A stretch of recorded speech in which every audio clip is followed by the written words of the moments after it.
अच्छा, कुछ रासायनिक गुण अभी भी बचे हैं एल्किलेमीन के, तो उन रासायनिक गुणों को आज कंप्लीट करेंगे। तो बेटा मैं नेक्स्ट रासायनिक गुण अगर पढ़ूं एल्किलेमीन का, तो हमारे पास आता है कहता है फॉस्जीन गैस। वैसे फॉस्जीन गैस को भी ध्यान रखने वाली चीज है। फॉस्जीन गैस का निर्माण तब होता है जब आप क्लोरोफॉर्म जानते हैं ना आप, अगर क्लोरोफॉर्म को वायु में और सूर्य के प्रकाश में खुला छोड़ देते हैं, सूर्य के प्रकाश की उपस्थिति में क्लोरोफॉर्म वायु से अभिक्रिया करता है और एक विषैला पदार्थ बनाकर तैयार करता है जिसका नाम है फॉस्जीन। हम उसी फॉस्जीन से किसी एल्किलेमीन की अभिक्रिया करवा रहे हैं। चेक करेंगे कि एल्किलेमीन अभिक्रिया कैसे करेगा। तो बेटा एक एल्किलेमीन का नॉर्मल फॉर्मूला अगर हम लें तो नॉर्मल फॉर्मूला होता है R सिंगल बॉन्ड NH2। अगर हम इसकी अभिक्रिया फॉस्जीन से कराएं, फॉस्जीन का फॉर्मूला होता है COCl2। बेटा अभिक्रिया को समझने का तरीका बड़ा आसान है, इसको चेक करेंगे। होगा क्या, ये वाला बॉन्ड ब्रेक होगा, N और H के बीच का बॉन्ड ब्रेक होगा। आप खुद अपने मन से भी पहचान सकते हैं कि हम किसको CO दे दें और किसको Cl दें। अगर हम इसको बांटने बैठे तो बेटा H2 है, ये 2Cl से अभिक्रिया कर सकता है, तो मैंने Cl2 को इधर रखा और बचे हुए भाग को क्या रखा, CO दिया। बेटा इस बात को चेक करोगे अगर, तो 2H2Cl से अभिक्रिया करेगा, बना डालेगा 2HCl। अगर मैं आगे बात करूंगा कि मेरे पास और भी कोई कंपाउंड क्या बन सकता है, RNCO।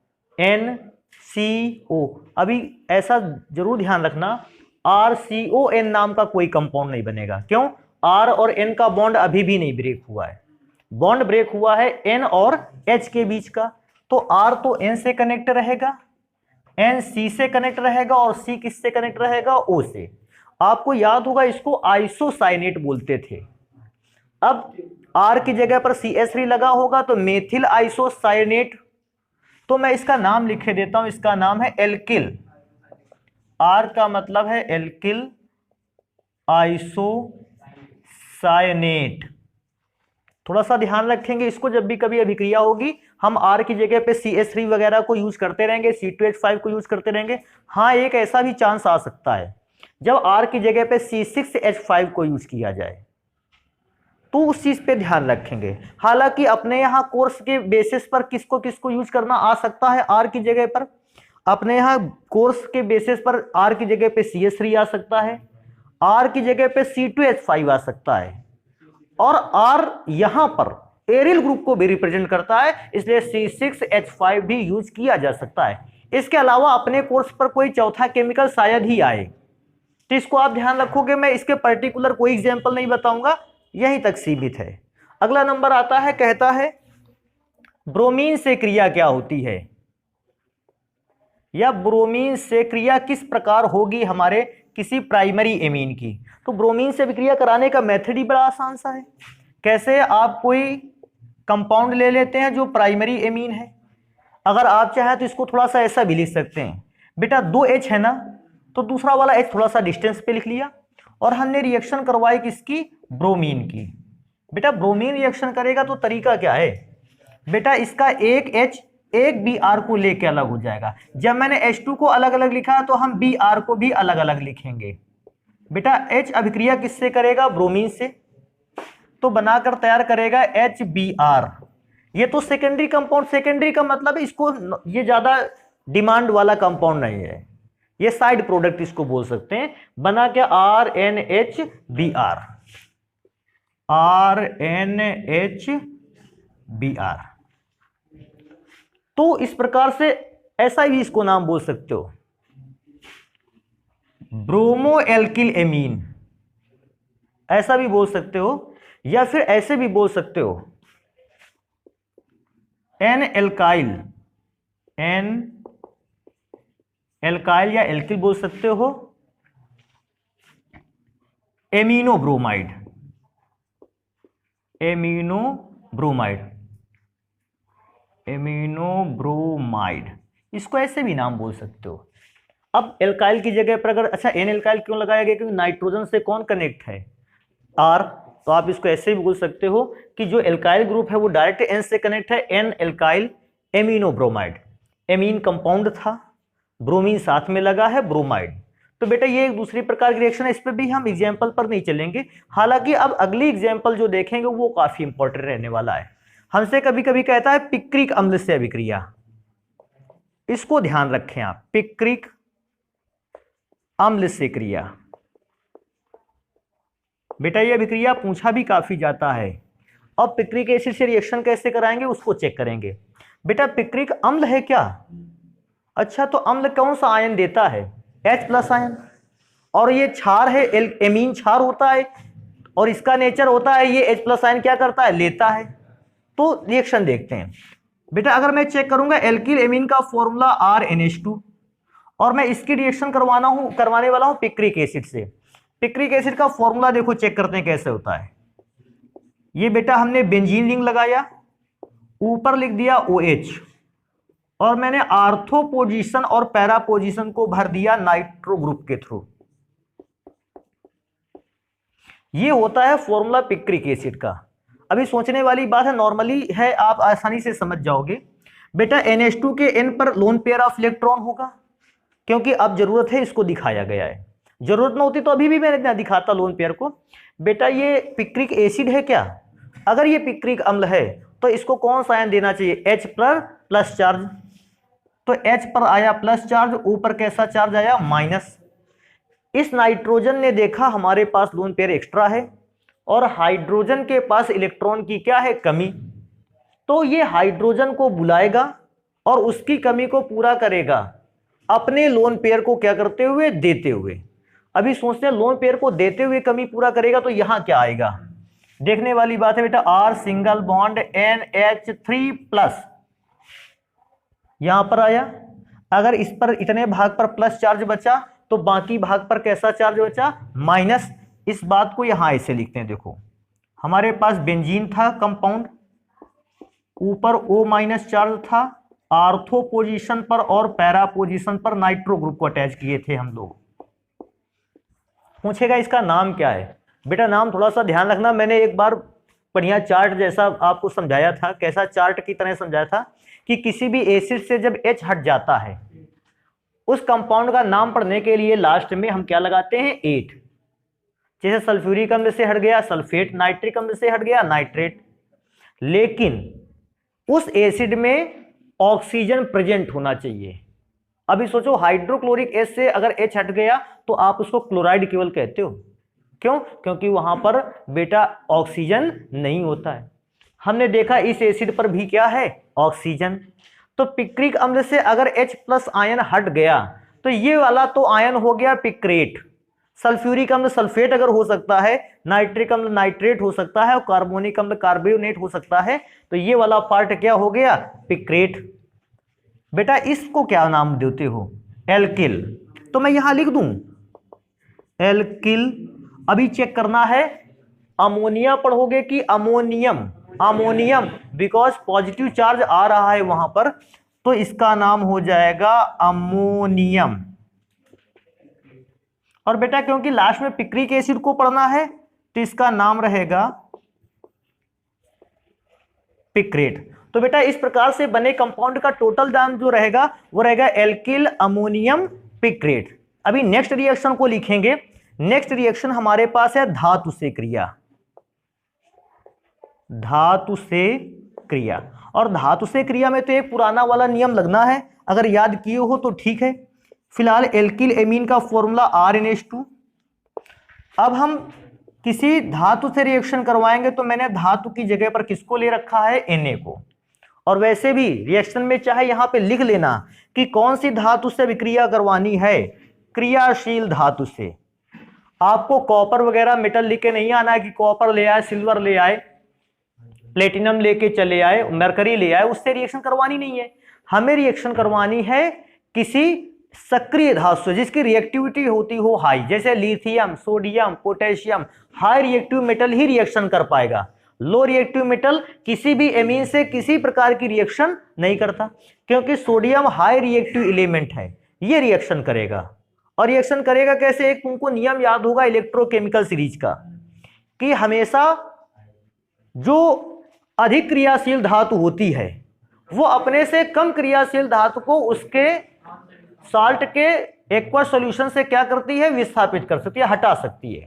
अभी मैंने क्या देखा, सोडियम जो है ये क्रियाशील है और विद्युत रासायनिक श्रेणी में हाइड्रोजन की क्रियाशीलता अपेक्षाकृत थोड़ी सी कैसी होती है, कम। अभी अगर हाइड्रोजन की क्रियाशीलता थोड़ी सी कम होती है तो सोडियम आएगा, हाइड्रोजन को उसके स्थान से क्या करेगा, हटाएगा। तो बनेगा क्या, देखो RN, 2 H में से एक H तो लिखा रहा, दूसरे H को सोडियम ने हटाया। अच्छा, जैसे दूसरे H को सोडियम ने हटाया होगा तो H का बॉन्ड खाली हुआ, उस खाली जगह पर मैंने किसको रखा, सोडियम को, क्योंकि सोडियम ने हटाया तो सोडियम को रख दिया। अभी एक H यहां का बच गया ना, जो हटाया गया था, हमने उसको यहां लिखा, क्योंकि हम सभी जानते हैं हाइड्रोजन एटॉमिक फॉर्म में स्टेबल नहीं है, हम इसको मॉलिक्यूलर फॉर्म में लिखेंगे रिएक्शन को बैलेंस करने के लिए, चाहे हमें ½ ही क्यों ना लिखना पड़े। नाम इसका क्या है, पहले चेक करेंगे।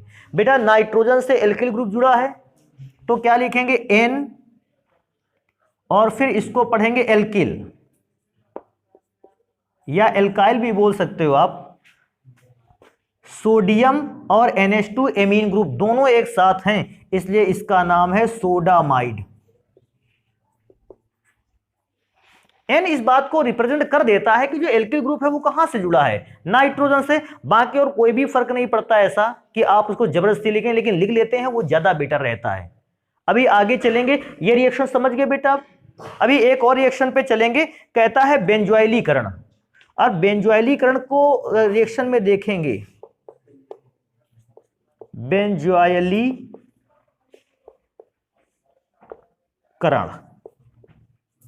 तो बेंजोइलीकरण में आसान सी अभिक्रिया, देखो रिएक्शन को समझेंगे, नहीं समझ में आए तो बताना हमको। हम एल्किल एमीन लेंगे, एल्किल एमीन का नॉर्मली फॉर्मूला होता है RNH2। जैसे ही मैंने 2 H अलग अलग लिखे, कुछ लोगों का दिमाग चालू हो गया, स्टार्ट हो गया कि पक्का ये वाला H क्या करेगा, अभिक्रिया करेगा।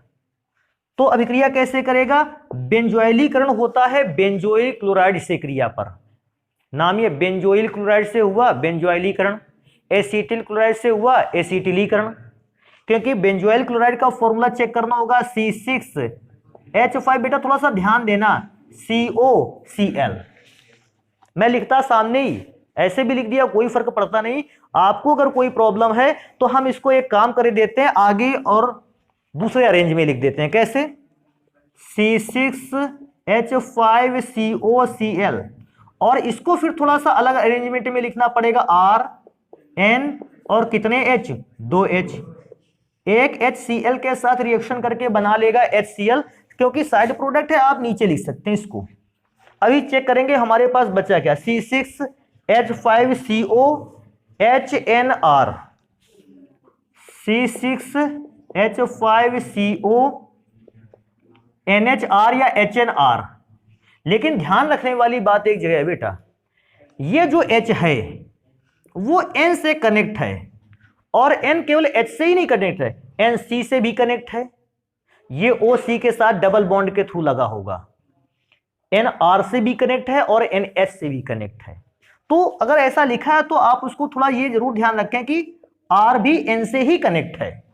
अब ये बात मैं क्यों फोर्स कर रहा हूं कि R N से कनेक्ट है, क्योंकि मुझे लिखना पड़ेगा N एल्किल, और ऐसी सिचुएशन पे आप देखो क्या लगता है, H R से कनेक्ट है, कनेक्टिविटी लेकिन N की है R से।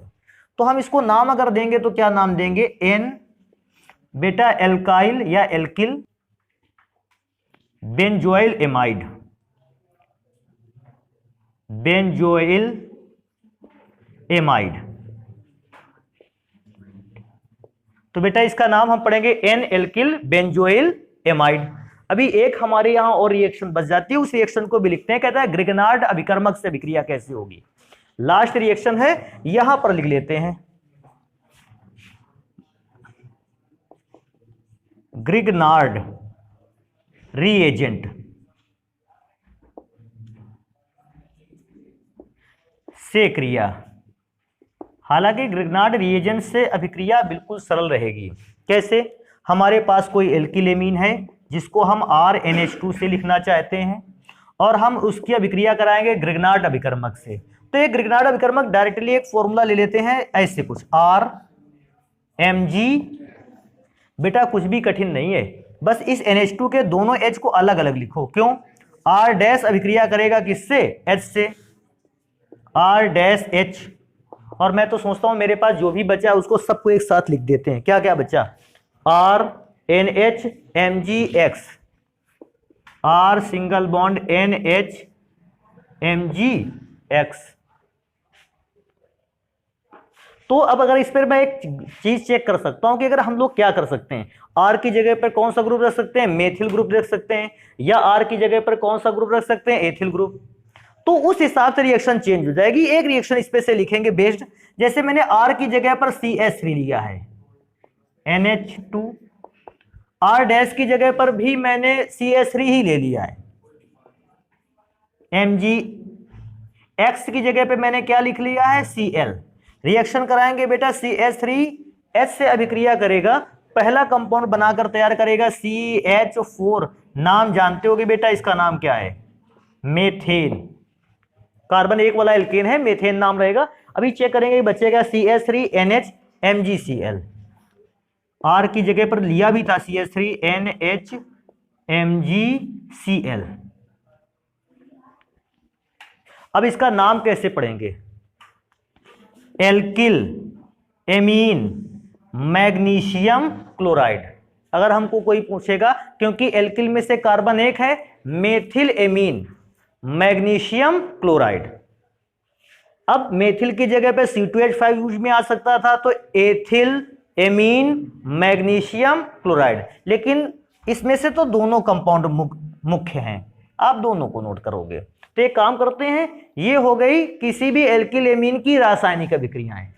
अब पढ़ेंगे हम लोगों के यहाँ चैप्टर में एक और एमीन है जिसको हमें परमानेंटली वो उसको पढ़ना ही पढ़ना है, उसका नाम है एथिल एमीन। और फिर एक एमीन हमें पढ़ना पड़ेगा, फेनिल एमीन। तो इसको आप नोट करें, फिर एथिल एमीन को पढ़ना स्टार्ट करते हैं। बेटा हमें अगला कंपाउंड पढ़ना है जिसका नाम है एथिल एमीन। फॉर्मूला होता है C2H5NH2, और इसको ऐसे भी लिख सकते हैं कि C2H5 को ब्रेक करते तो लिख लेते हैं CH3 CH2 और फिर NH2 लिखते।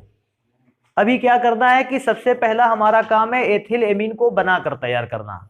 हमारे पास पहली एक ऐसी विधि है जिसमें हम प्रयोगशाला में एथिल एमीन को बना सकते हैं, क्योंकि प्रयोगशाला में हमारे पास बहुत सारे केमिकल तो होते नहीं, कुछ लिमिटेड केमिकल ही अवेलेबल होते हैं, हमें उन्हीं से बनाकर तैयार करना है एथिल एमीन। तो देखो हमने लिख के रखा है एथिल एमीन बनाने के लिए, कहता है एक गोल पेंदी वाले फ्लास्क में। तो बेटा आपको यहाँ गोल पेंदी वाला फ्लास्क दिख रहा होगा, प्रोपियोनेमाइड C2H5NH2 और ब्रोमीन जल को बराबर अनुपात में लेना है। बराबर अनुपात का मतलब समझते हो, 500 ml एक पदार्थ लिया है प्रोपियोनेमाइड, तो 500 ml ही ब्रोमीन जल भी लेना है। आप यहाँ लिख सकते हो प्लस Br2। अगर 200 ml लिया है तो 200 ml ले लेना। अभी आगे कहता क्या है, ब्रोमीन जल को मिलाकर बराबर मात्राओं में मिलाकर 10% KOH को ब्रोमीन में मिलाया गया। 10, अभी यहां पर सर जी 50% लिखा है, नहीं बेटा पहले 10% सॉल्यूशन से ही इसको मिलाया गया, और मिलाने का भी एक लिमिट रहा। क्या लिमिट रहा? वहां पर फिर से लिखा है 10% KOH को ब्रोमीन का रंग उड़ने तक मिलाया जाता है, और तब तक आप मिलाते रहोगे जब तक कि ये सॉल्यूशन से ब्रोमीन का कलर उड़ नहीं जाएगा। जैसे ही ब्रोमीन का कलर डिसअपीयर होगा, गायब होगा, हम एक काम करेंगे, अब 50% KOH को अंदर पहुंचाएंगे। पहले कितने परसेंट KOH पहुंचाना है? 10%। कब तक? जब तक कि ब्रोमीन का रंग उड़ नहीं जाता है। हाँ, इस बात को भी ध्यान रखना है कि जब तक ब्रोमीन का रंग नहीं उड़ेगा, हो सकता है बर्तन थोड़ा सा गर्म हो जाए, तो हमें इसे ठंडा भी रखना है। लेकिन एक बार ब्रोमीन का रंग उड़ गया, इसके बाद 50% KOH को अंदर डालेंगे, तो उसमें लिखाया भी कि अपृथककारी कीप की सहायता से, ये बेटा लंबी सी कीप है, थिसिल फनल या पृथककारी कीप कहते हैं, इसकी सहायता से 50% KOH को मिलाकर जल उष्मक द्वारा 65 डिग्री सेल्सियस टेम्परेचर तक हीट किया। बेटा ये जल उष्मक है। आप बर्नर से सबसे पहले वाटर को गर्म करते हो, और उस वाटर के हीट हो जाने के बाद ये हीट किसके ट्रांसफर होती है? अंदर की ओर। तो इसको कहते हैं जल उष्मक। इसकी जगह पर भी आते हैं यूज में, बालू उष्मक आता है, तो आप उसको भी यूज कर सकते हो। आगे कहता है बेटा 65 डिग्री सेल्सियस ताप तक गर्म करते हैं तो HCl और C2H5NH2 प्राप्त होता है। ध्यान रखने वाली बात है, यहां जो HCl प्राप्त होता है ये तनु HCl है, डाइल्यूट HCl, अर्थात इसमें HCl की अमाउंट कम होगी और जो जल की अमाउंट होगी वो कैसी होगी, थोड़ी सी अधिक होगी।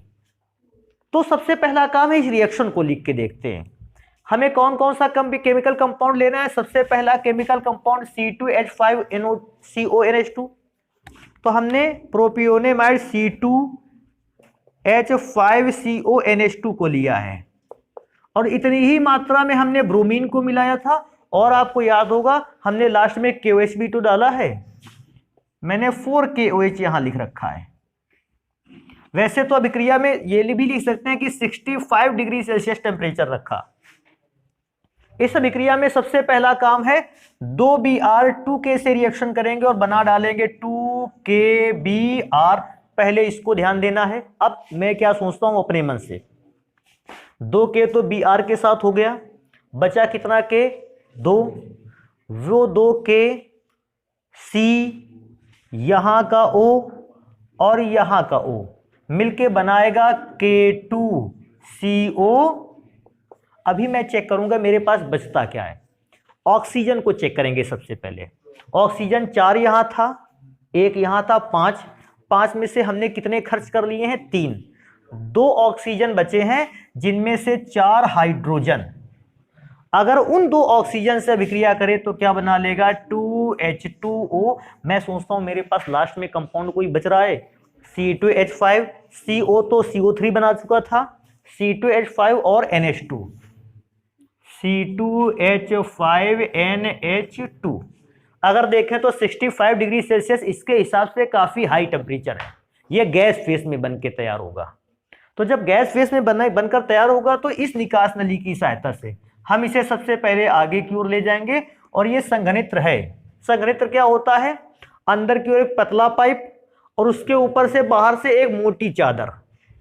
पतले पाइप और मोटी चादर के बीच में भरा जाता है ठंडा जल। यहां जो इस पाइप के अंदर गैस आ रही होगी वो कैसी होगी, गर्म, और जल कैसा होगा, ठंडा। जल करेगा क्या, ये हीट लेगा उस गैस से, और जब हीट लेगा तो अंदर की गैस कैसी हो जाएगी, ठंडी, और ठंडी होकर वो लिक्विड फेस में बदल जाएगी जिसे हम यहां एकत्रित कर लेंगे। लेकिन सोचने वाली बात है, जल उस गैस से ऊष्मा लेगा तो जल का टेम्परेचर भी तो ज्यादा होगा। तो इसमें से संघनित्र में 202 छिद्र बनाए गए हैं। एक इनलेट के लिए ठंडा पानी आता रहेगा और दूसरा जो गर्म जल होगा वो क्या करता है, आउटलेट निकलता रहेगा वहां से। तो इस प्रकार से हम लगातार उसको ठंडा करते रहेंगे, कब तक, जब तक ठंडा जल वहां से भेजते रहे। और इसके बाद भी क्योंकि एथिलेमीन का क्वथनांक 19 डिग्री सेल्सियस है, 19 डिग्री सेल्सियस, आप तो ऐसा भी जानते हो अपने यहां घरेलू टेम्परेचर 19 से ज्यादा होता है। इंडिया में अगर टेम्परेचर देखा जाए सर्दियों के मौसम में हालांकि कम रहता है, लेकिन नॉर्मली तो 19 डिग्री सेल्सियस से तो ऊपर ही रहता है टेम्परेचर।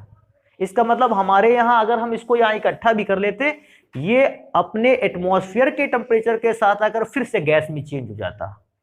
इसीलिए देखो हमने इसको अभी भी ठंडे जल के अंदर रखा है।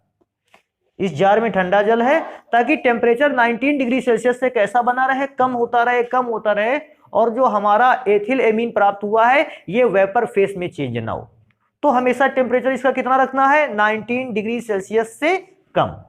तो ये पहले ही ऐसी विधि है जिससे हम लोगों ने एथिल एमीन को बनाया, लेकिन साथ में मैंने ये भी बताया कि एथिल एमीन के साथ कुछ अमाउंट में क्या बनेगा, हाइड्रोक्लोरिक अम्ल। तब आप हाइड्रोक्लोरिक अम्ल से एथिल एमीन को कैसे अलग करेंगे, आप बस एक काम कर दोगे कि इसी घोल में जो वहां उस कोनिकल फ्लास्क में मिला है उसमें थोड़ा सा क्षार मिला दोगे। क्षार क्या करेगा, अम्ल के प्रभाव को क्या कर देगा, समाप्त कर देगा। जैसे ही क्षार अम्ल को समाप्त करेगा हमारे पास केवल क्या बचेगा, एथिल एमीन। अभी एथिल एमीन को और भी विधियों से बना सकते हैं, जैसे हमारे पास एक और प्रोसेस है जिससे एथिल एमीन बना सकते हैं, कहता है CH3CONH2 से।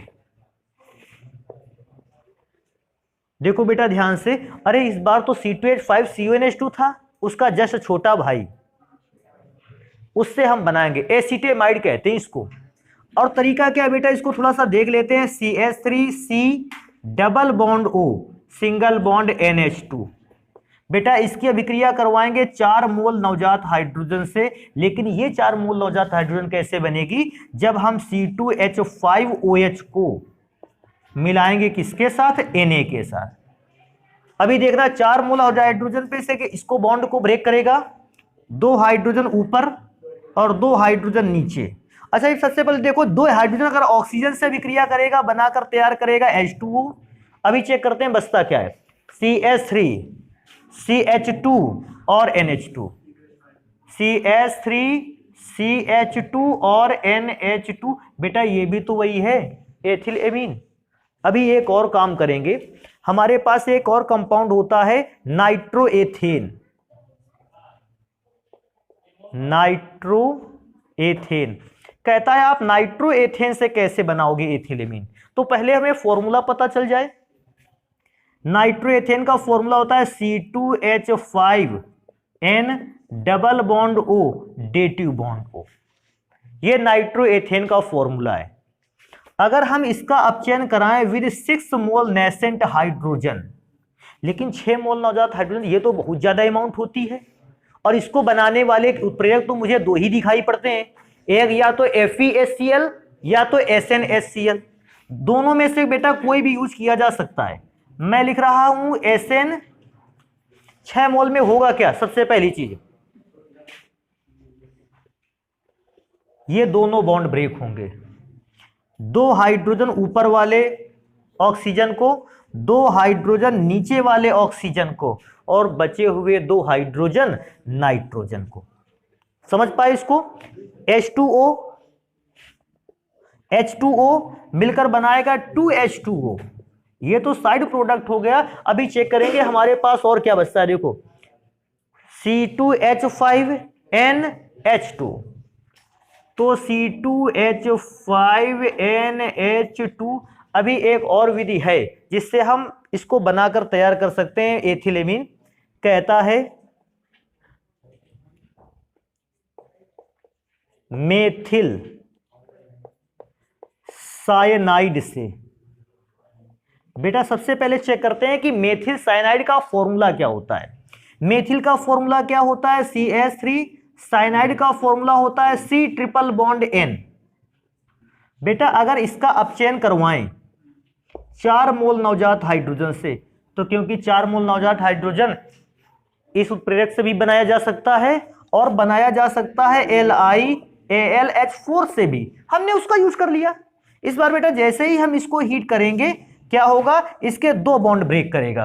अच्छा सोचो, अगर 2 बॉन्ड ब्रेक करेगा, क्यों 2 बॉन्ड ब्रेक करेगा, क्योंकि 2 बॉन्ड इसमें से कैसे हैं, पाई, और वो वीक हैं। एक बॉन्ड अभी भी स्ट्रॉन्ग है, सिग्मा वाला। तो जैसे 2 बॉन्ड ब्रेक हुए तो 2 हाइड्रोजन किसको मिला, नाइट्रोजन को, और 2 हाइड्रोजन मिला कार्बन को। 4 में से 2-2 बांट दिए दोनों को, बनकर क्या तैयार हुआ, CH3 single bond CH2 single bond NH2। तो भी एथिलेमीन बना। अभी और भी एथिलेमीन बनाने की विधियां हैं, लेकिन अब हम इस एथिलेमीन को बनाने की विधियां को पढ़ेंगे अभी नेक्स्ट क्लास पे, तो आप इनको नोट कर लें फिर।